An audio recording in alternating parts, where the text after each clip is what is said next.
¿Y el nombre, abuela, en Yagan de esto, de este trabajo?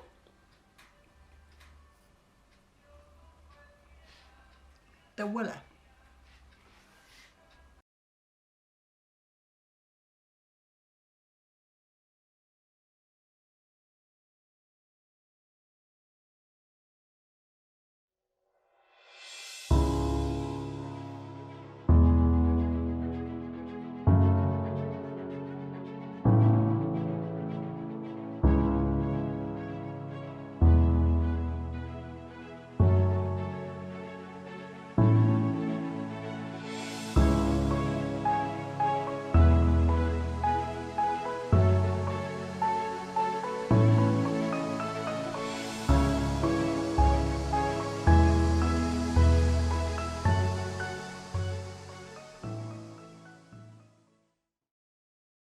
Bueno, fue básicamente también bastante sencillo poder hacer este trabajo. En un comienzo un poquito complicado, ¿verdad? Cómo poder ver esta parte como más creativa en lo mío, que tiene que ver con lo más con lo artístico, no tanto con lo utilitario.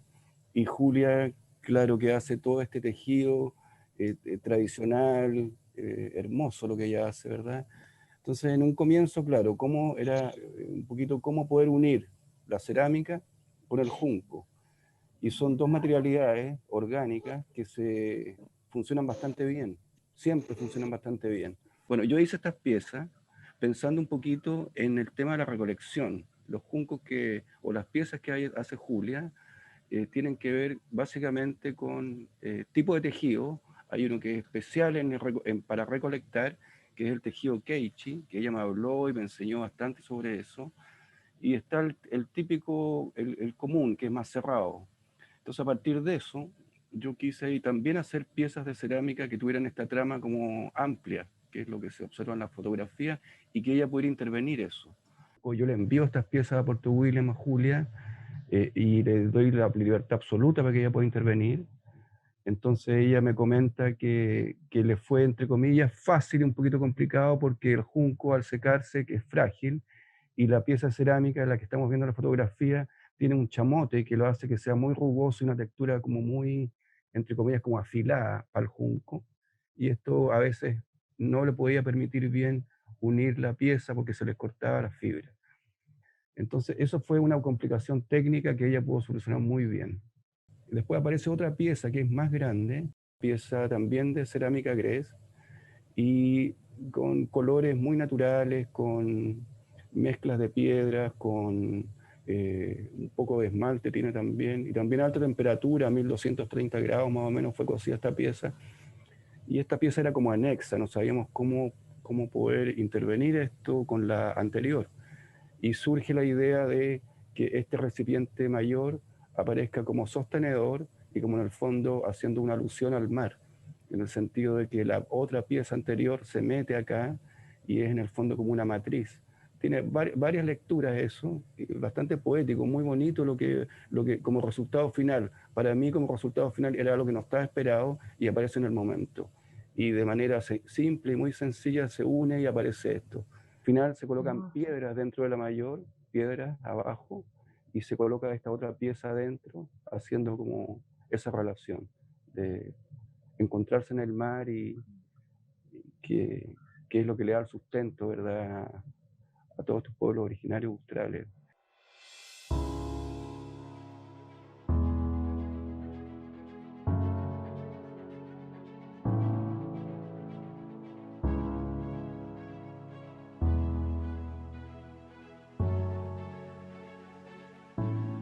Es un poco difícil poder ponerle palabras en este momento a tanto regalo de la vida que nos entregó la abuela Cristina. De verdad me es un poco difícil, sabía que llegaba este momento y tenía que hablar sobre ella, su inconmensurable legado, eh, y sobre todo lo que está vivo en ella y en su cultura. Voy a ir, para centrarme un poco, cuando, Cuando hablamos con la abuela Cristina acerca del trabajo que íbamos a hacer, no estaba muy claro ni para ella ni para mí cómo íbamos a resumir de alguna manera tanta información que me transmitió. Yo me basé específicamente en lo que es la espiral, que es donde cuando comienza a elaborarse una cesta o un elemento, la abuela ya, no sé si saben que la abuela ya no podía tejer. Me basé específicamente en el inicio, porque también ese es el inicio, la espiral es el inicio y el final. O sea, no, es inicio y continuidad en realidad, no hay un final de todo un legado que tiene que ver no solo con el proceso de elaborar herramientas de forma práctica para levantar de alguna manera cestas y otros elementos que vayan sirviendo para su cotidiano vivir. Eso lo quise replicar en la madera, siendo que ese trabajo aún no está terminado. También de la misma manera siempre me mostraba y me hacía tejer los primeros puntos. Yo he de confesarlo, nunca pude terminar una cesta porque los materiales blandos para mí son un poco complicados. Como trabajo con madera, la idea fue llevar esta forma muy específica, muy sencilla, fue llevarla a la técnica y el diálogo con el material madera. En el detalle de lo que es la pieza que está puesta para exponerse, hay el espiral de inicio, que fue el que de alguna manera me entregó la abuela, que fue lo único que pudo tejer. Ella tuvo un accidente y sus manos quedaron más atrofiadas y no pudo seguir tejiendo. Entonces ese es el único elemento que pude incorporar de ella. Yo tuve que viajar, tuve la suerte y la oportunidad de viajar y poder volver a ver el tiempo, el proceso de trabajo. Yo siento que es muy anterior a este proyecto en cuanto a recoger toda la variedad de culturas y contactos con la naturaleza que me entregó la abuela. Nosotras hicimos un viaje con la abuela Cristina. Ella me pidió que le llevara a un sitio que se llama Eugenia, que es un sitio donde ella vivió mucho tiempo y donde ella me comenta que fue muy feliz. Como les digo, yo creo que hablar de ella y de todo este trabajo es de puro agradecimiento. Yo lo que intenté también fue que de alguna manera pudieran dialogar un material vegetal natural con el que íbamos a sacar desde que yo conocí hace muchos años a la abuela, que dialogaran ese elemento con este material madera, que es un coihue, que es una madera muy dura de trabajar, a diferencia de las fibras que son blandas. Entender el proceso de una espiral que tiene que ver también con la vida, que es el crecimiento, que es la asimilación, de alguna manera, de todo lo que podemos ir recogiendo en la vida y transmitiendo, como lo hizo la abuela Cristina, con su vida y con su hacer, con su técnica. Es evidentemente un agradecimiento.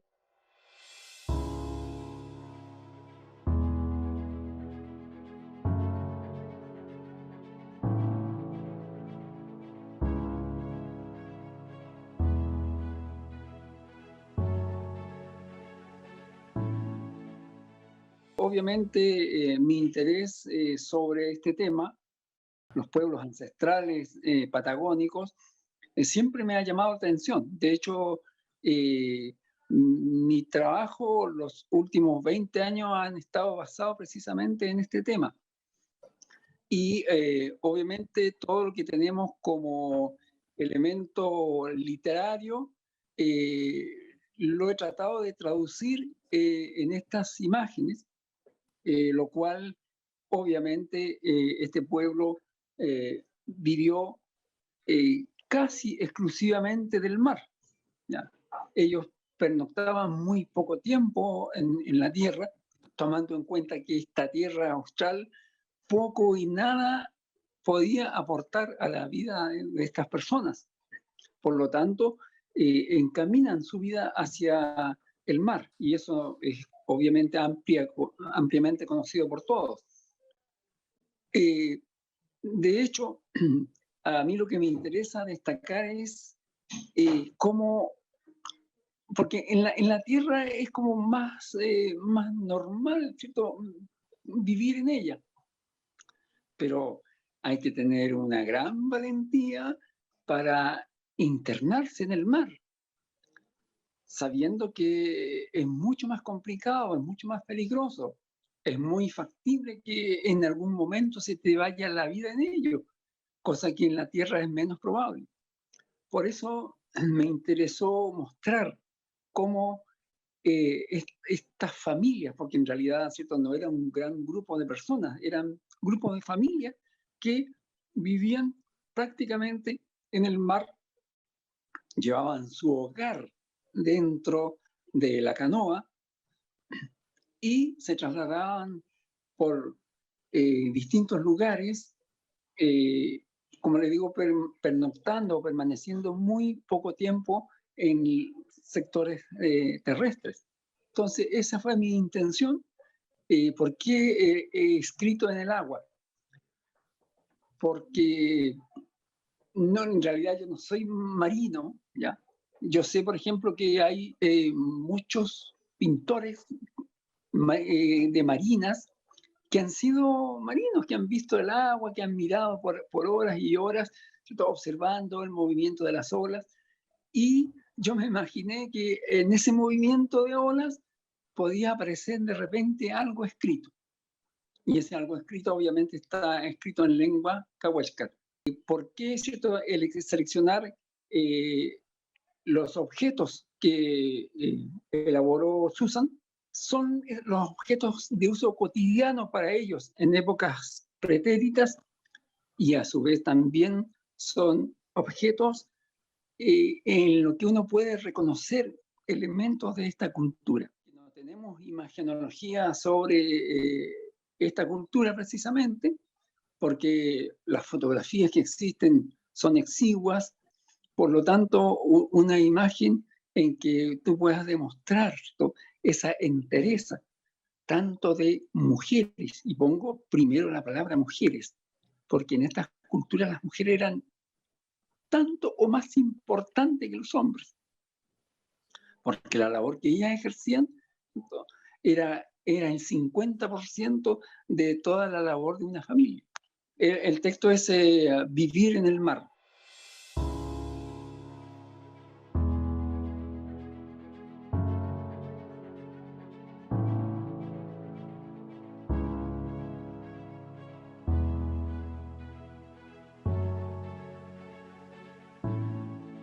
Aswan Layet.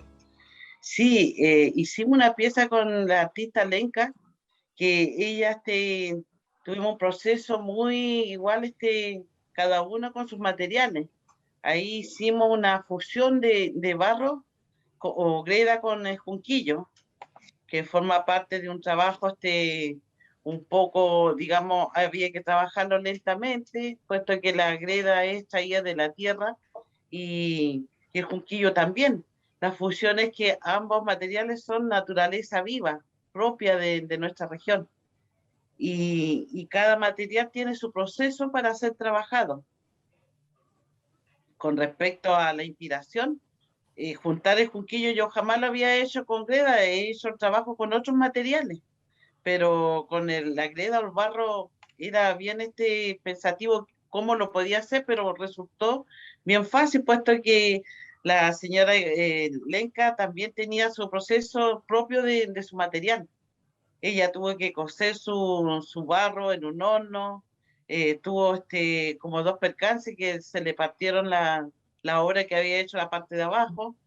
Y bueno, yo también, el material que yo uso es junquillo, chapayetana, y también tiene un proceso, no lo puedo ocupar de un día para otro, sino más bien tener una maduración más o menos de una semana, depende de los días que uno tenga el clima acá, porque si hay sol, lo puedo salir a madurar afuera, pero si no hay sol, tengo que hacerlo con calor artificial que está dentro de la casa. Si usted ve la pieza, prácticamente la parte de arriba está formada por el junquillo.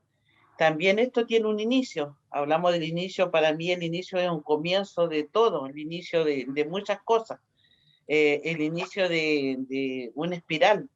Si usted ve la pieza también está tejida a base del espiral que está abajo con barro, y yo continúo con el junco, en el cual tampoco se termina, porque para mí la pieza dentro del junquillo, el espiral empieza con un inicio, y eso prácticamente lo asocio igual con la vida propia del ser humano, porque resulta que tenemos un inicio y la continuidad de nuestra vida. Esta cesta no se terminó completa porque quedó así como para poder seguir tejiendo. Y la transmisión mía es que el inicio de una cestería es algo que nunca se ha perdido, ha sido transmitido de generación en generación. Por lo tanto, hasta los días de hoy, este tejido es milenario y no se ha perdido. Espero que nunca se pierda, porque nosotros, las personas más mayores, hemos mantenido la tradición propia de nuestra cultura, porque la cultura está viva y se sigue transmitiendo. ¿Qué más le puedo decir del trabajo de la señora Lenca? También tiene su proceso, ella, del barro, irlo a recolectar, buscar la parte donde lo encuentra y limpiarlo también, porque ella me explicó el proceso de su trabajo. Fui a su taller de ella, como ella estuvo en el mío acá también, y ambas nos cogeríamos bien para llevar la pieza. Igual con el proceso, no fue de un día para otro, sino que tuvimos varias reuniones como para continuar haciendo la obra.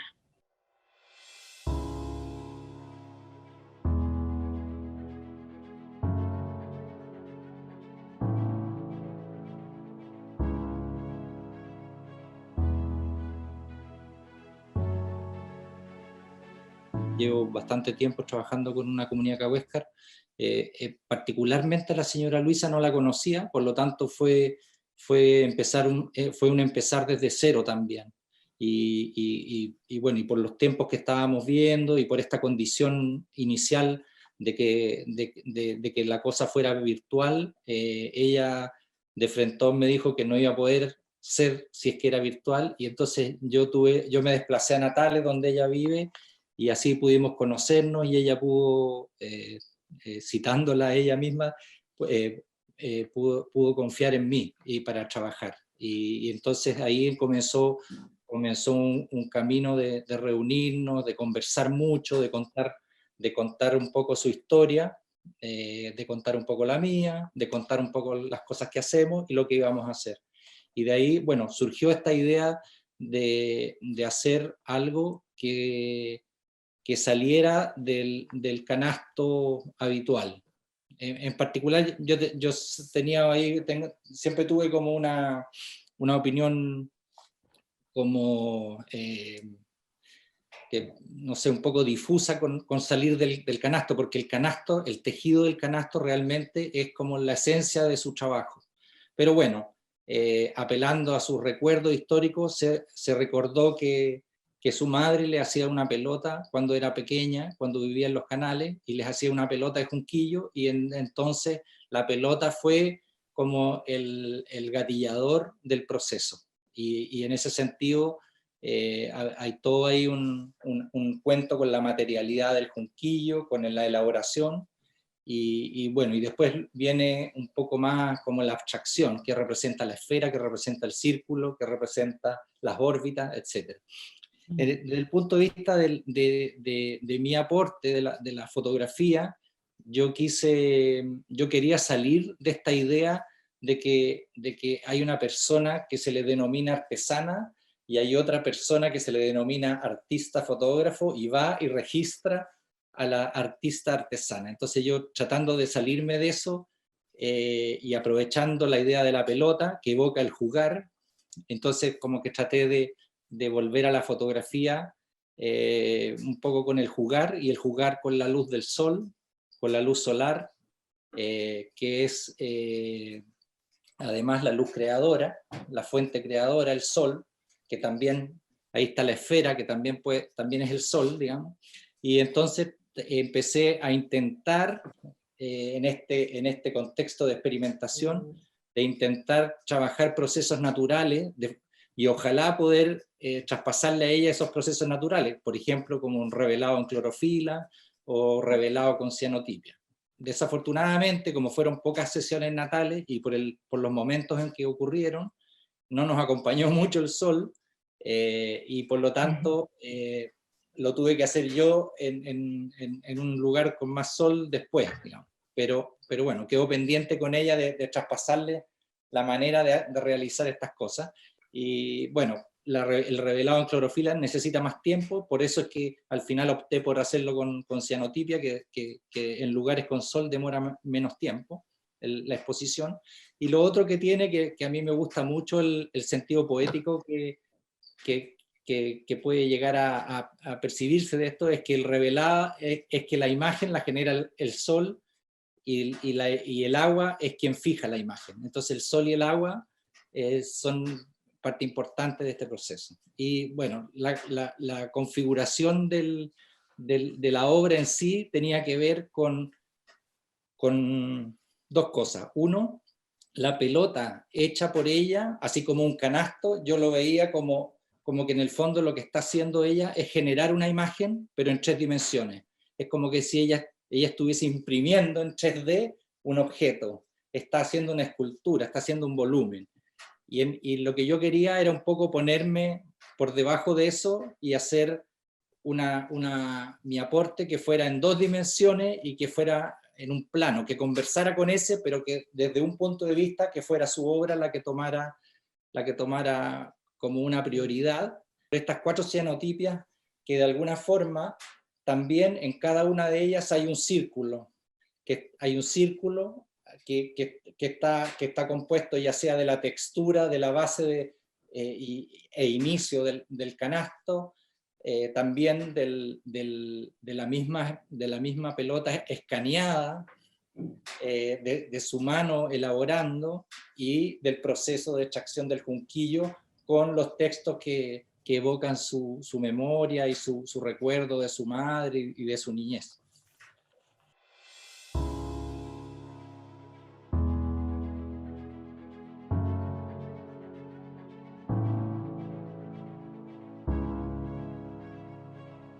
Transmitir nuestra cultura de nuestro pueblo que está presente acá, que es Cahuáscar, y por supuesto Yaganes también, que eso nunca debe perderse y que siempre debe estar vigente. Yo me enorgullece ser del pueblo, transmitir esto y que los jóvenes sepan más de nuestra cultura, nuestras raíces, nuestro pueblo, nuestra ciudad, el orgullo de tener este pueblo nativo aquí en nuestra zona.